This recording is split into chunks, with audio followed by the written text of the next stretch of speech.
கர்த்தராகிய இயேசு கிறிஸ்துவின் நாமத்தில் உங்களை அன்போடு வாழ்த்துகிறேன்.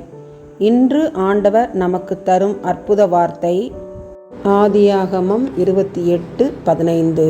நான் உனக்கு சொன்னதை செய்யும் அளவும் உன்னை கைவிடுவதில்லை. ஜெனிசிஸ் 28:15.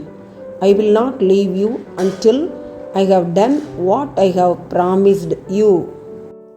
அன்பான சகோதர சகோதரிகளே, ஈசாக்கு ரெபேக்காள் தம்பதிகளின் இரண்டாவது மகன் யாக்கோபு தன் அண்ணன் ஏசாவை ஏமாற்றி சேஷ்டபுத்திர பாகத்தை எடுத்துக்கொண்டார்.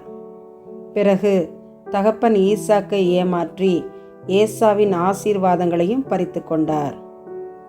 ஏசா தன் மனதில் யாக்கோபை கொன்று போடுவேன் என்று சொன்னதை கேட்டு ஈசாக்கும் ரெபேக்காளும் யாக்கோபை சகோதரன் லாபான் வீட்டிற்கு அனுப்பி வைக்கிறார்கள்.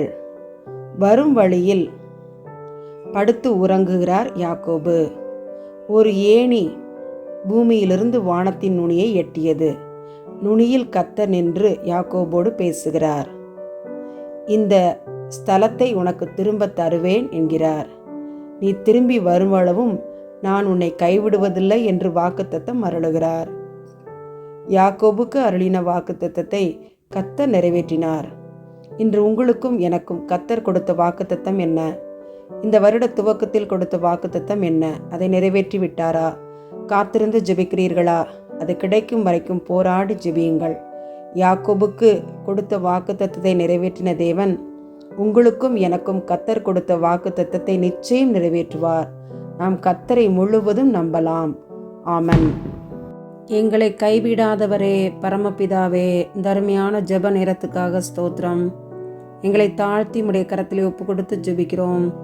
இந்த நாளிலும் குழந்தையை கருவில் சுமந்திருக்கும் பெண்களுக்காக ஜெபிக்கிறோம். 10 மாதம் சுமந்து பெறக்கூடிய கிருபைகளை நீர் பிரசவ ஸ்திரீகளுக்கு கட்டளையிட வேண்டுமாய் ஜெபிக்கிறேன். உடைய அரவணைக்கிற கரம் பிள்ளைகளை தாங்குவதாக. தேவையான ஊட்டச்சத்துள்ள உணவுகளை சாப்பிடவும் தாயையும் குழந்தையும் காப்பாற்றுமாறு உடைய சமூகத்தில் கெஞ்சி ஜெபிக்கிறோம். பலவீனங்களை எடுத்து போடும். பிரசவ நேரத்தில் தேவையான கிருபைகளை தாரும்.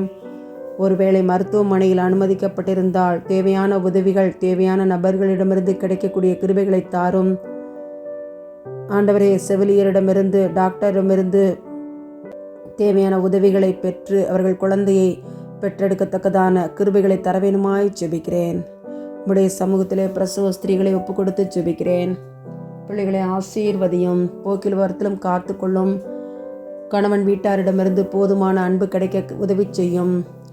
இயேசுவின் மூலமாய் எங்கள் ஜெபங்களை ஏறெடுக்கிறோம். ஜீவனுள்ள நல்ல பிதாவே. ஆமன், ஆமன்.